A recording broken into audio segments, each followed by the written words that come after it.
It ain't no fun if I can't have some.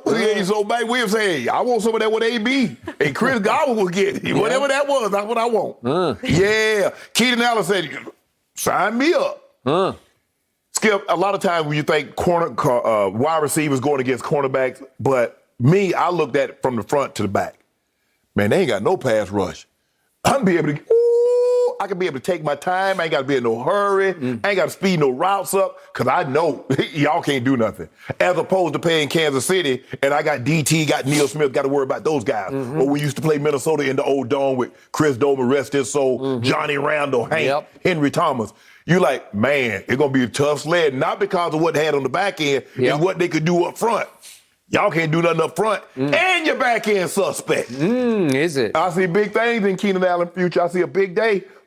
Justin Herbert going to be offensive player of the week. You think so? You almost said month. No, I've almost said month. Why don't you go to year? He might be, but he going to be player of the week. He might throw for 700 yards. He might be he might lead the MVP race after this. 350, 3 tubs. Really?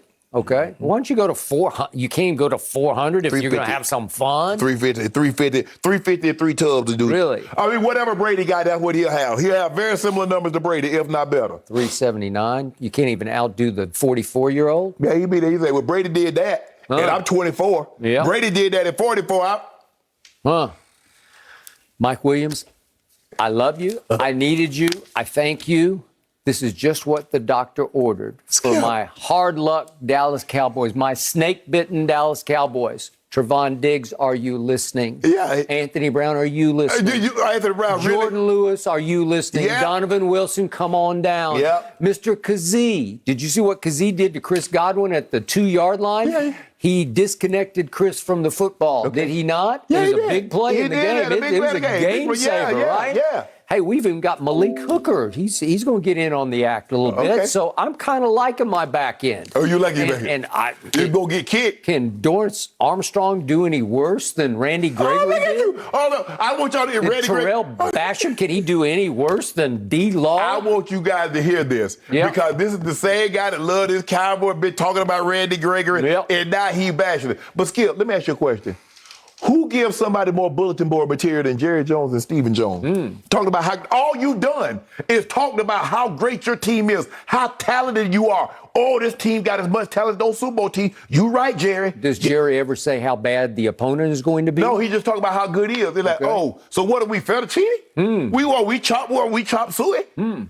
Fettuccine's pretty good, right? Yeah, but guess what? That's what y'all about to be. Y'all about to be shredded. Y'all about to be noodles. Really? Yeah, y'all about to be done. Y'all getting done. As a matter of fact, I'm feeling real good now. I might want to up the do. Really? Yeah. I'm feeling real good about a Mike Williams who is yet to make a Pro Bowl. I know he was a star in college. I get that. He well on his way against y'all. Really? Yeah, he gonna have after this game.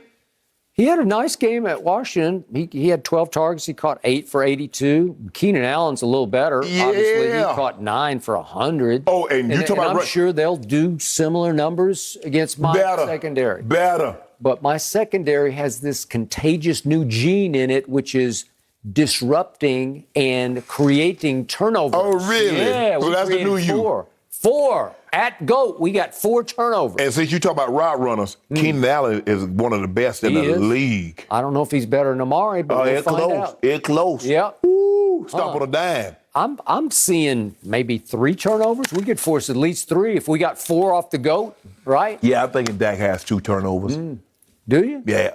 One of your receivers going to cough it up on a big hit by Derwin James. I was sort of seeing the flip side of that. So, but I thank you, Mike Williams, for that because that will be on our bulletin board. Yeah, I can't believe it. All you'll be on the bulletin board is a picture of Jerry. That's what's on your bulletin board. I'm looking forward to the game, but the latest here is LeBron is back with another workout video. We will show you what he is working on next. No mercy, no mercy.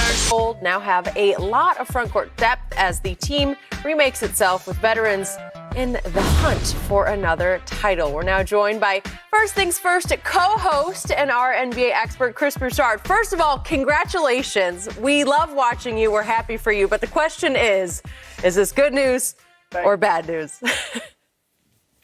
No, I appreciate that. It's great to be back on with you guys. And I don't know which way Skip's going to go in this, but I got an idea. But anyway, let me say, I'm going to get to that. Let me say this about the report. It's a strange report because, number one, it says that Rich Paul was telling other agents this at the Chicago Combine. Now, the Chicago Combine happened in late June. And Russell Westbrook wasn't traded to the Lakers until late July, or that's when the report came out. So they didn't even have Westbrook at that time, all right? Now, is it possible that Rich knew they were going to get Westbrook and he's telling people LeBron's going to go to the 4 or 5? Yes, for sure. But then it says he told other agents.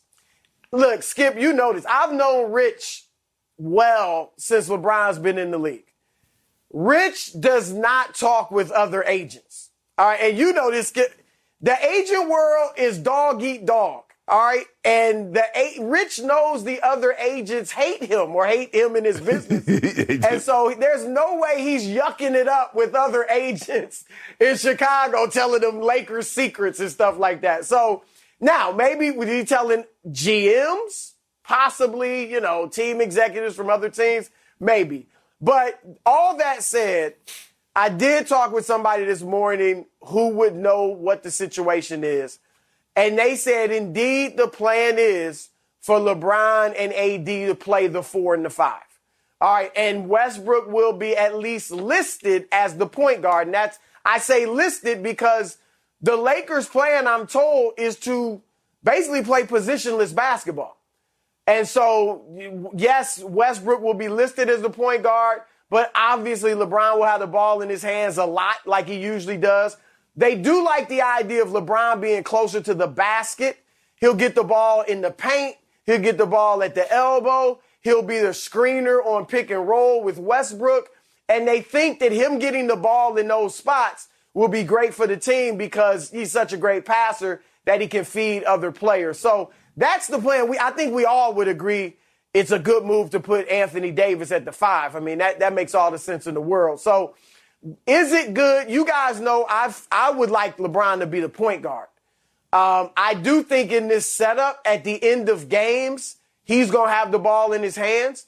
But all that said, I don't think this is a bad way to start the season because this is not going to be a seamless fit. I don't think this is going to fit together nearly as quickly as James Harden, Kyrie, and Kevin Durant because those three are such good shooters. And so I think you're going to have to try different things. So I think this is a good way to try it, see how it works with Westbrook kind of handling the ball, early in games and all of that, see how it works with LeBron at the 4.